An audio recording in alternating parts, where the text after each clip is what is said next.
Teto Ankarobato indray no ambom-piaona ny kandida faharoa amby roapolo Mahafaly Solonandrasana Olivier natolotry ny orom-baton'i Madagasikara tamin'ny vahoaka ny Atsimondrano.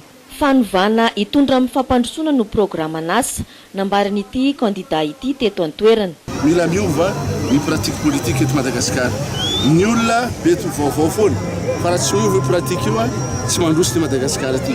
Zay no antony itenenanay foana hoe tsy nitakelaka tsony no avadika fa ny boky mihitsy ny sirona ny toe-tsaina zay entina manao politika zany no misy zavatra tokony hovaina ary zay no antony tenenako foana hoe azo atao mampandroso ny Madagasikara ao anatin'ny fotoana fohy amin'ny fanovana indrindrandrindra zay pratique politika zay efa tsy nahomby teto Madagasikara fa tsy mitondra vokatsoa ny malagasy fa lasa mifandrafy ny malagasy lasa crise miverimberina tsy ilaina tsony zay crise zay fa ndao mba hiatrika zay tena fampandrosoana miaraka amin'ny vahoaka zay tena sahirana zany tsika rehetra zany miaraka mitondra zay tonga eo zany. Mbola hitsidika toerana maromaro ity kandida ity tsy very anjara amin'izany ny manodidina ny Antananarivo.